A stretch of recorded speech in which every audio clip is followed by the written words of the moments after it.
Today we going to discuss about potential due to an electric dipole। हमने previous chapter में electric dipole के बारे में discuss की।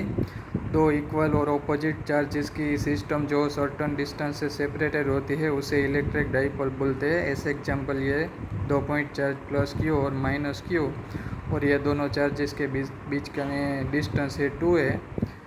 तो ये जो सिस्टम है उसे इलेक्ट्रिक डाइपोल बोलते हैं, और ये डाइपोल का मैग्नीट्यूड होता है P = 2AQ, और ये डाइपोल की डायरेक्शन पोजीशन वेक्टर की डायरेक्शन में ली जाती है, यानी कि dipole moment vector P = 2AQ, और ये माइनस क्यू से प्लस क्यू की डायरेक्शन में लिया जाता है। और हम जानते हैं कि ये डाइपोल का नेट चार्ज 0 होता है, लेकिन उसका मतलब ये नहीं है कि ये डाइपोल का इलेक्ट्रिक फील्ड 0 होगा, क्योंकि ये डाइपोल पर जो 2 पॉइंट चार्ज है इक्वल और ऑपोजिट वो सर्टन डिस्टेंस से सेपरेटेड है, इसलिए उसका इलेक्ट्रिक फील्ड 0 नहीं होता। हमने प्रीवियस चैप्टर में उसका इलेक्ट्रिक फील्ड भी ऑप्शन किया, और हमने ये देखा कि जो पॉइंट चार्ज होता है उसका इलेक्ट्रिक फील्ड 1/r² पर डिपेंड करता है, लेकिन डाइपोल का इलेक्ट्रिक फील्ड 1/r³ पर डिपेंड करता है।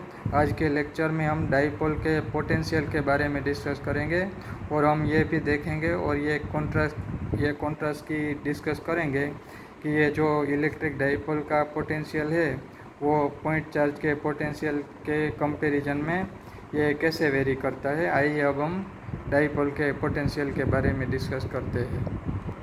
हम जानते हैं कि इलेक्ट्रिक फील्ड सुपरपोजिशन प्रिंसिपल ओबे करता है, तो पोटेंशियल भी सुपरपोजिशन प्रिंसिपल ओबे करेगा, क्योंकि पोटेंशियल भी ये इलेक्ट्रिक फील्ड में वर्क डन ही है। या तो हम जानते हैं कि पोटेंशियल इलेक्ट्रिक फील्ड का ही स्केलर वर्जन है, इसलिए पोटेंशियल भी सुपरपोजिशन प्रिंसिपल ओबे करेंगे। अब हम इलेक्ट्रिक डाइपोल के पोटेंशियल के बारे में कैलकुलेशन करने के लिए दोनों पॉइंट चार्ज के पोटेंशियल कैलकुलेट करेंगे, और बाद में उसका सुपरपोजिशन प्रिंसिपल अकॉर्डिंग सम कर देंगे। यहाँ हमने ये डाइपोल ली है प्लस क्यू चार्ज और माइनस क्यू चार्ज। ये जो डाइपोल मोमेंट है ये उसका डाइपोल मोमेंट वेक्टर P की डायरेक्शन ये माइनस से प्लस क्यू चार्ज की डायरेक्शन में है, और वो 2a डिस्टेंस से सेपरेटेड है।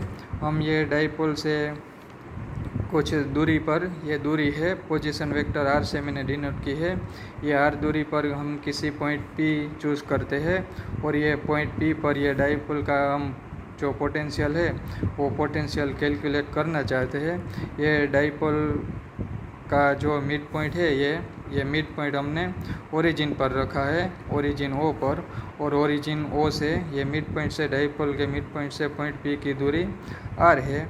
और हम ऐसा एज्यूम कर लेते हैं कि ये जो पोजीशन वेक्टर r है ये डाइपोल की डायरेक्शन के साथ ये एंगल थीटा बना रहा है, और ये पॉजिटिव चार्ज Q से ये पॉइंट P की दूरी r1, और नेगेटिव चार्ज माइनस Q से ये नेगेटिव चार्ज पॉइंट चार्ज से ये पॉइंट P की दूरी r2 है। हम पहले तो ये दोनों पॉइंट चार्ज के पोटेंशियल कैलकुलेट कर लेते हैं, और बाद में उसका सुपरपोजिशन प्रिंसिपल के अकॉर्डिंग सम कर देंगे। ये पॉइंट P पर ये प्लस क्यू चार्ज से जो पॉइंट चार्ज है उसके कारण जो पोटेंशियल हो गए उसको हम V + Q बोलते हैं, और V + Q = होगा 1/4πε0 Q/ ये डिस्टेंस r1, और बाद में ये नेगेटिव चार्ज के कारण ये पॉइंट P पर जो पोटेंशियल है वो पोटेंशियल को हम V - Q बोल देते हैं, और V - Q = होगा 1/4πε0 ये चार्ज माइनस Q/r2। आगे हम सुपरपोजिशन प्रिंसिपल के अकॉर्डिंग ये दोनों का सम कर देंगे, तो हमें पॉइंट P पर ये इलेक्ट्रिक डाइपोल का टोटल पोटेंशियल मिलेगा, उसको हम V बोल देते हैं। V = होगा V + Q plus V - Q। मैं यहाँ दोनों की वैल्यू पुट कर देता हूँ। 1/4πε0 Q/r1 प्लस 1/4πε0 माइनस Q/r2। आगे हम लिख देते हैं V पोटेंशियल जो इलेक्ट्रिक डाइपोल का पॉइंट P पर है टोटल। V = यहाँ से मैं Q/4πε0 दोनों टर्म में से कॉमन ले लेता हूँ। 4πε0, तो ब्रैकेट में यहाँ रहेगा 1/r1 माइनस 1/r2। ये जो हमें ये इक्वेशन को मैं इक्वेशन नंबर 1 दे देता हूँ। और ये जो हमें टोटल पोटेंशियल मिला, ये इलेक्ट्रिक डाइपोल का पॉइंट P पर पोटेंशियल है। अब हम ट्रिगोनोमेट्री का यूज करके ये इक्वेशन को सिंप्लीफाइड करते हैं। सबसे पहले हम कोसाइन फॉर्मूला का रिवीजन कर लेते हैं। ऐसा मान लो कि एक ट्रायंगल है और ये ट्रायंगल के तीनों एंगल है ए, कैपिटल बी और कैपिटल सी। और कैपिटल ए के सामने वाले साइड को हम स्मॉल ए बोल देते हैं, बी के सामने बी और सी के सामने सी। तो ऐसे में हम जानते हैं कि ये कोसाइन फॉर्मूला किसी भी एंगल को हम अगर कोस फंक्शन अप्लाई करें तो कोस ए इज इक्वल टू होता है ये दोनों पास वाली साइड का स्क्वायर का addition B square plus C square, और सामने वाली साइड उसमें से हम सब्सट्रैक्ट कर देते हैं माइनस ए स्क्वायर अपॉन ये 2 इंटू दोनों पास वाली साइड का मल्टीप्लिकेशन आएगा 2bc। या तो हम ये b को कोस फंक्शन अप्लाई करें तो ऐसे में हम लिख सकते हैं cos b is equal to ये दोनों पास वाली side A square plus C square, सामने वाली side minus B square upon 2ac। ऐसे ही हम कोस सी के लिए भी ये कोस फंक्शन अप्लाई करके कोसाइन फॉर्मूला लिख सकते हैं। अब हम ये कोसाइन फॉर्मूला का ये फिगर में एप्लीकेशन करते हैं। हम जानते हैं ये हमारा पोजीशन वेक्टर r और ये डाइपोल मोमेंट की डायरेक्शन के बीच में जो एंगल थीटा है, ये एंगल को हम कोस फंक्शन अप्लाई करते हैं ये ट्रायंगल में। यहाँ से ये मिड पॉइंट से ये ट्रायंगल OP और ये प्लस Q चार्ज यानी कि ट्रायंगल है ट्रायंगल OP, और ये पॉइंट को मैं Q प्लस बोल देता हूँ Q प्लस। ये ट्रायंगल में ये एंगल को हम कोस फंक्शन अप्लाई करते हैं तो होगा cos theta is equal to ये एंगल थीटा के पास वाली दोनों साइड के स्क्वायर का एडिशन। यह साइड है A यानी कि आएगा ए स्क्वायर प्लस ये साइड है r स्क्वायर माइनस ये थीटा के सामने वाली साइड r1 स्क्वायर और ये दोनों पास वाली साइड 2ar। अब मैं ये दूसरा जो एंगल है ये एंगल में ये triangle O minus Q P को कोसाइन फॉर्मूला अप्लाई कर देता हूँ। और हम ये जियोमेट्री से देख सकते हैं कि ये जो टोटल एंगल होगा वो 180 डिग्री होगा, यानी कि ये एंगल की बात करें तो ये एंगल होगा 180 माइनस थीटा। अब मैं ये एंगल को कोस फंक्शन अप्लाई कर देता हूँ। ये ट्रायंगल माइनस Q चार्ज से लेकर P और मिड पॉइंट O, ये ट्रायंगल में ट्रायंगल बोले तो ट्रायंगल OPQ माइनस ये ट्रायंगल में मैं ये एंगल को, ये एंगल है 180 माइनस थीटा, उसको कोस फंक्शन अप्लाई कर देता हूँ। Cos 180 minus theta is equal to होगा उसके दोनों पास वाली साइड ये a square plus r square, a square plus r square minus ये सामने वाली साइड r2 स्क्वायर और ये दोनों पास वाली साइड 2ar। और हम एक ट्रिगोनोमेट्रिकल आइडेंटिटी जानते हैं कि cos 180 minus theta is equal to होता है माइनस कोस थीटा, इसलिए मैं यहाँ लिख सकता हूँ minus cos theta is equal to A square plus r square minus r2 square upon 2ar। ये दोनों इक्वेशन को अब हम और सिंप्लीफाइड करते हैं। यहाँ दोनों ट्रायंगल को ये एंगल को कोसाइन फॉर्मूला अप्लाई करने पर हमें ऐसे दो इक्वेशन मिले, और अब हम ये दोनों इक्वेशन को और सिंप्लीफाइड कर देते हैं। मैं ये मल्टीप्लिकेशन में ले लेता हूँ, यानी कि फाइनली होगा 2ar cos theta is equal to A square plus r square minus r1 square, और यहाँ होगा minus 2ar cos theta is equal to A square plus r square minus r2 square. यहाँ से मैं ये इक्वेशन r1 स्क्वायर के लिए लिख देता हूँ, यानी कि r1 स्क्वायर ये साइड आ जाएगा, तो तो फाइनली होगा R1 square is equal to A square plus R square minus 2AR cos theta.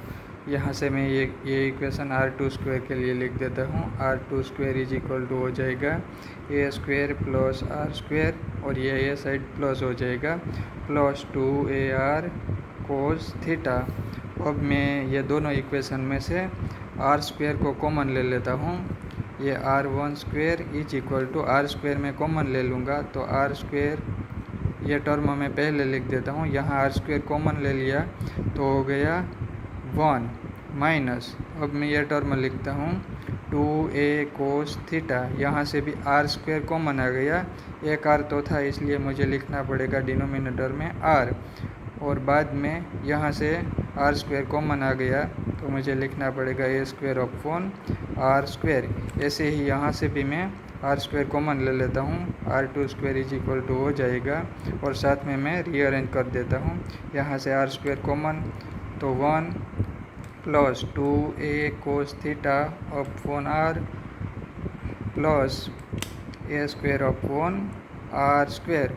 और ये जो डाइपोल का ये सेपरेशन डिस्टेंस है 2A, ये सेपरेशन डिस्टेंस ये जो हमने पॉइंट पी लिया उनकी कंपेयर में बहुत स्मॉल होता है, यानी कि हमारा जो पोजीशन वेक्टर R है ये बहुत बड़ा लार्ज होता है, यानी कि R very very greater than A होता है। यानी कि यहाँ जो हम ये टर्म की बात करें तो ये A बहुत स्मॉल होता है और उनकी कंपेयर में ये डिस्टेंस R बहुत बड़ा होता है। और हम जानते हैं मैथ्स में कि कोई क्वांटिटी बहुत स्मॉल हो तो उसका स्क्वायर और स्मॉल हो जाता है। ऐसे एग्जांपल 2 हो तो 2 का स्क्वायर बड़ा होगा, लेकिन यह 0.1 है वो स्मॉल क्वांटिटी तो उसका स्क्वायर और स्मॉल हो जाता है, यानी कि उसका स्क्वायर होगा 0.01। यानी कि ये A स्मॉल है तो A स्क्वायर और स्मॉल हो जाएगा, और ये R बहुत बड़ा लार्ज क्वांटिटी है इसलिए R स्क्वायर बहुत लार्ज हो जाएगा। तो मेरा कहने का मतलब ये है कि ये A square upon R square बहुत ही स्मॉल क्वांटिटी आएगा, क्योंकि ये डेफिनेशन से ही जो डाइपोल का सेपरेशन डिस्टेंस है ये बहुत स्मॉल होता है। ये एटम मॉलिक्यूल के केस में तो बहुत स्मॉल होता है, और जो हम जिन पॉइंट पर पोटेंशियल कैलकुलेट करना चाहते हैं वो बहुत ये कुछ सेपरेशन डिस्टेंस की कंपेयर में बहुत लार्ज होता है, इसलिए ये क्वांटिटी ये दोनों इक्वेशन में बहुत स्मॉल आएगी और उसको हम निगलेक्ट कर सकते हैं। इसलिए फाइनली हम ये इक्वेशन ऐसे लिख सकते हैं R1 square is equal to R square 1 minus 2A cos theta upon R, और ये इक्वेशन हम लिख सकते हैं R2 square is equal to 1 plus 2A cos theta upon R। अब मैं ये दोनों इक्वेशन का रेसिप्रोकल लिख देता हूँ, यानी कि 1 upon R1 square is equal to होगा 1 अपॉन R स्क्वेयर, और ये 1 minus 2A cos theta upon R ऐसे लिखा जाएगा, और उसका पावर भी मैं लिख देता हूँ, पावर होगा 1, और यहाँ लिखा जाएगा 1 upon R2 square is equal to, sorry मैं यहाँ गलती से ये आर स्क्वेयर कॉमन लिया था, ये लिखना भूल गया, ये आर स्क्वेयर, इसका रेसिप्रोकल में लिखा जाएगा 1 अपॉन आर स्क्वेयर, और ये सारा का सारा 1 upon 1 plus 2A cos theta upon R, और उसका पावर है 1। अब मैं जो ये दोनों इक्वेशन है ये दोनों इक्वेशन का दोनों साइड स्क्वायर रूट ले लेता हूँ, यानी कि 1 अपॉन R1 स्क्वायर का स्क्वायर रूट यानी 1 upon R1 is equal to 1 upon R, और ये जो इक्वेशन है ये 1 का स्क्वायर रूट तो 1 ही होगा, और ये 1 minus 2A cos theta upon R उसका स्क्वायर रूट यानी कि उसका पावर आधा हो जाएगा, यानी कि 1/2, और यहाँ भी ऐसे लिख दे तो ये 1 upon R2 is equal to होगा 1 upon R 1 upon 1 plus 2A cos theta upon R, उसका पावर है 1 तो आधा हो जाएगा 1/2।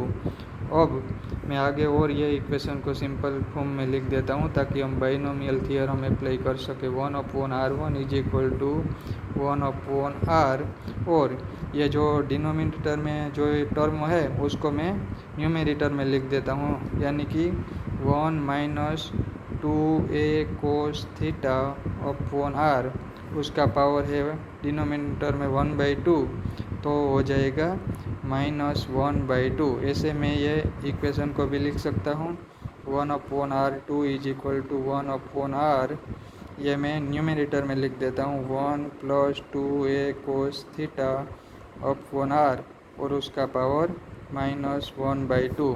हमें ये जो दो इक्वेशन मिले, ये इक्वेशन को मैं इक्वेशन नंबर 2 दे देता हूँ, और ये इक्वेशन को मैं इक्वेशन नंबर 3 दे देता हूँ।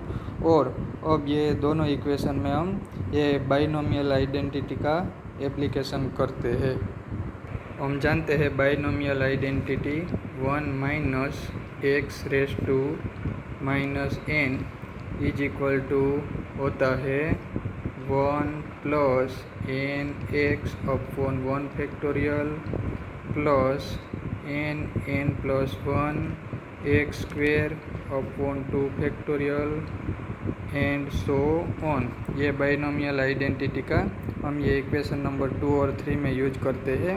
और ये जो इक्वेशन नंबर 3 है, यहाँ मैं माइनस साइन लिख देता हूँ, तो ये टर्म हो जाएगा माइनस में। ये इक्वेशन को ऐसे भी लिख सकता हूँ, यहाँ माइनस साइन लिख देता हूँ, तो मैं ये माइनस लिख सकता हूँ। अब मैं ये दोनों इक्वेशन में बाइनोमियल आइडेंटिटी का यूज करता हूँ, और यहाँ जो पावर है वो -1/2 है, यानी कि n इज इक्वल टू है 1/2।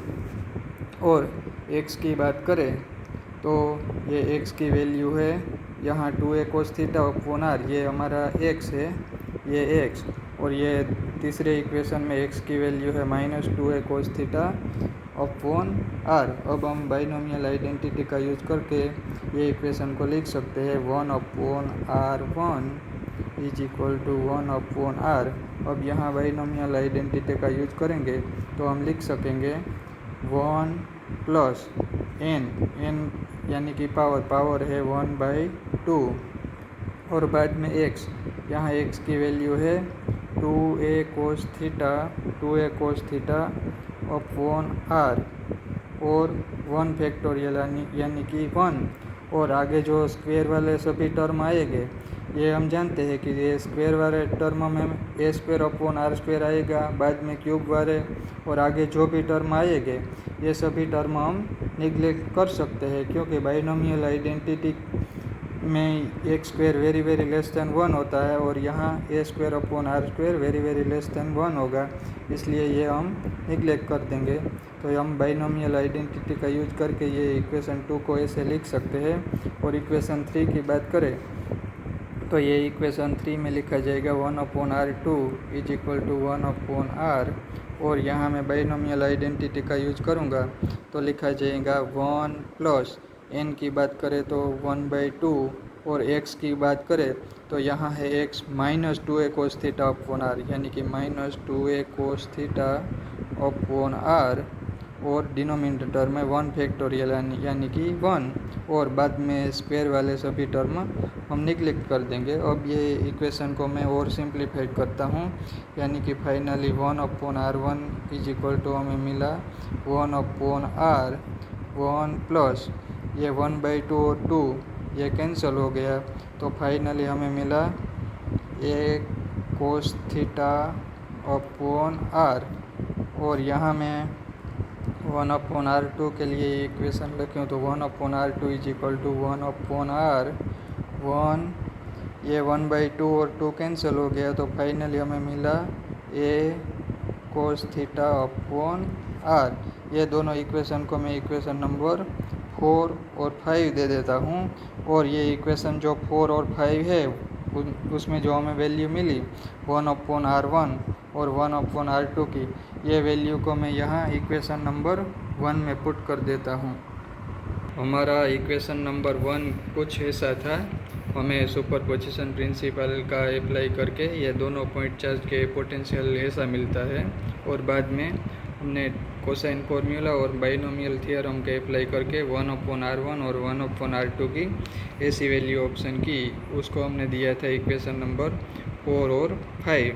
ये अब हम इक्वेशन नंबर 4 में से 1/r1 की और इक्वेशन नंबर 5 में से 1/r2 की, ये दोनों वैल्यू हम ये इक्वेशन नंबर 1 में पुट कर देते हैं। तो फाइनली हमें इलेक्ट्रिक डाइपोल का पॉइंट P पर पोटेंशियल मिलेगा V = Q/4πε0। अब मैं 1/r1 की वैल्यू इक्वेशन नंबर 4 से पुट कर देता हूँ, यानी कि 1/r1 + a cos θ/r, और बाद में ये नेगेटिव साइन माइनस। अब मैं 1/r2 की वैल्यू पुट कर देता हूँ, 1/r1 - a cos θ/r। अब हम ये इक्वेशन को सिंप्लीफाइड करते हैं। V होगा Q/4πε0। ये 1/r यहाँ मल्टीप्लिकेशन में आ जाएगा, 1/r + a cos θ/r²। ये माइनस साइन यहाँ मल्टीप्लाई में -1/r, ये माइनस माइनस हो जाएगा, प्लस 1/r, ये r से मल्टीप्लिकेशन में आ जाएगा। तो फाइनली होगा a cos θ/r²। ये टर्म 1/r - 1/r कैंसिल हो जाएगा और ये दोनों का सम हो जाएगा। मैं LCM लेकर सम में लिख देता हूँ। तो फाइनली हमें पोटेंशियल V = मिलेगा Q/4πε0। ये हो जाएगा 2a cos θ/r²। तो मैं ये पोटेंशियल को फाइनली लिख सकूँगा Q × 2a cos θ/4πε0r², यानी कि फाइनली हमें पोटेंशियल V = मिलेगा 1/4πε0 Q2a cos θ/r²। ये इक्वेशन को मैं इक्वेशन नंबर 6 दे देता हूँ, जो हमें डाइपोल से किसी भी r दूरी पर पॉइंट P पर उसके पोटेंशियल की वैल्यू दिखाता है। हम डेफिनेशन से जानते हैं कि डाइपोल मोमेंट P का मैग्नीट्यूड होता है Q × 2a, यानी कि ये जो हमें इक्वेशन नंबर 6 मिला, ये इक्वेशन में ये क्वांटिटी Q × 2a है, वो डाइपोल मोमेंट का मैग्नीट्यूड B है। इसलिए हम ये इक्वेशन को ऐसे भी लिख सकते हैं, potential V = 1/4πε0 P cos θ/r²। ये इक्वेशन हमें दिखा रहा है कि जैसे डाइपोल का इलेक्ट्रिक फील्ड सिर्फ ये डिस्टेंस दूरी या तो उनके मैग्नीट्यूड पर नहीं, लेकिन एंगल थीटा पर भी डिपेंड करता था, ऐसे ही ये डाइपोल का जो पोटेंशियल है, वो पोटेंशियल भी किसी भी पॉइंट की जो दूरी है मिड पॉइंट से, ये दूरी और डाइपोल का मैग्नीट्यूड और साथ साथ में उसका जो उसके बीच में जो एंगल है, उसी एंगल पर भी डिपेंड कर सकता है। और हम ये P cos θ = लिख सकते हैं, ये P वेक्टर डॉट ये r कैप, यहाँ जो r कैप है ये डाइपोल के मिड पॉइंट से हमारा पॉइंट P की डायरेक्शन में, यानी कि OP डायरेक्शन में यूनिट वेक्टर है। ये P cos θ को हम ये डॉट प्रोडक्ट की definition according vector P dot vector r cap ऐसा भी लिख सकते हैं, यानी कि फाइनली हमें पोटेंशियल V = मिला 1/4πε0 वेक्टर P/r² r कैप। इसको मैं इक्वेशन नंबर 8 दे देता हूँ, और ये हमें किसी भी पॉइंट P पर ए इलेक्ट्रिक डाइपोल का पोटेंशियल की वैल्यू देता है। और हम एक क्लियरिटी अगेन और कर देते हैं कि ये equation r very very greater than a के केस में सही है, यानी कि डाइपोल का जो सेपरेशन डिस्टेंस है 2a, वो डिस्टेंस हमारा जो पोजीशन वेक्टर है उसकी कंपेयर में बहुत ही स्मॉल होना चाहिए। ऐसे केस में ही हम a² और आगे के जो सारे टर्म आएंगे बाइनोमियल थियरम में, उसको निगलेक्ट कर सकेंगे और हमें ये इक्वेशन मिलेगा। ये इक्वेशन नंबर 7 से हम बता सकते हैं कि डाइपोल के लिए अगर θ = π/2 होगा, यानी कि ये मान लो कि हमारी इलेक्ट्रिक डाइपोल है और हमने जो पॉइंट पी कंसीडर किया ये एग्जैक्ट यहाँ है, यानी कि ये इक्वेटोरियल प्लेन पर है। तो ऐसे केस में थीटा इज इक्वल टू π/2 होगा और हम जानते हैं कि cos π/2 इज इक्वल टू 0, यानी कि पोटेंशियल की वैल्यू 0 होगी। यानी कि ये डाइपोल के इक्वेटोरियल प्लेन में किसी भी पॉइंट पर यह पोटेंशियल की वैल्यू 0 होगी। और डाइपोल की एक्सिस की बात करें तो अगर हमने यहाँ से थीटा पॉजिटिव कैलकुलेट करते हैं तो अगर ये पॉइंट पर यहाँ मान लो कि ये प्लस क्यू चार्ज है और ये डायरेक्शन में किसी भी पॉइंट है तो उसके लिए थीटा की वैल्यू 0 होगी, यानी कि पोटेंशियल की वैल्यू ऐसे केस में होगी v is equal to Q/4πε0 और cos 0 की वैल्यू होती है 1, यानी कि P/r²। ये थीटा इज इक्वल टू 0 के केस में ये पॉजिटिव वैल्यू होगी। और मान लो कि पॉइंट ये साइड है, यानी कि थीटा इज इक्वल टू पाई, तो ऐसे केस में cos थीटा की वैल्यू होगी -1, यानी कि उसके केस में ये पोटेंशियल की वैल्यू होगी नेगेटिव। यानी कि डाइपोल की एक्सिस के बारे में बात करें तो थीटा इज इक्वल टू 0 या पाई होगा और ऐसे केस में ये पोटेंशियल की वैल्यू ये इक्वेशन से दी जाएगी। और इक्वेटोरियल प्लेन के केस में इलेक्ट्रिक डाइपोल के पोटेंशियल की वैल्यू 0 रहेगी।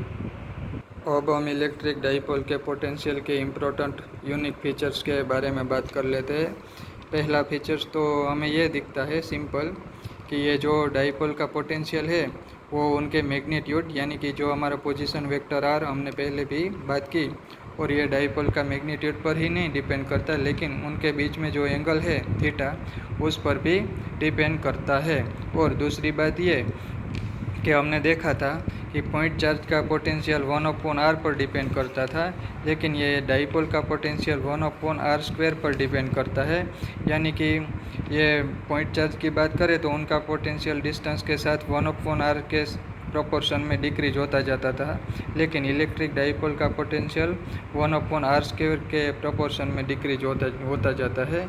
यानी कि ये पॉइंट चार्ज की कंपेयर में ज़्यादा स्मॉलर होता जाता है। और एक इम्पोर्टेंट फीचर ये भी है कि ये जो डाइपोल का पोटेंशियल है वो एक्सियली सिमेट्रिक है, यानी कि कहने का मतलब ये है कि अगर ये थीटा को फिक्स रख के ये डाइपोल को ऐसे रोटेट कराया जाएगा और ये डाइपोल और ये पोजीशन वेक्टर पर जो पॉइंट पी है उसको ऐसे रोटेट कराया जाएगा और ये थीटा फिक्स रखा जाएगा, तो ऐसे केस में जो ऐसे ये कोन जनरेट होगा, ये कोन के सभी पॉइंट पर जो हमें पोटेंशियल की वैल्यू मिलेगी ये वैल्यू सेम ही होगी, क्योंकि उसी पॉइंट पर ये पोजीशन वेक्टर आर की वैल्यू और थीटा की वैल्यू सेम ही रहेगी। और डाइपोल तो एक ही है, यानी कि डाइपोल का पोटेंशियल एक्सियली सिमेट्रिक है।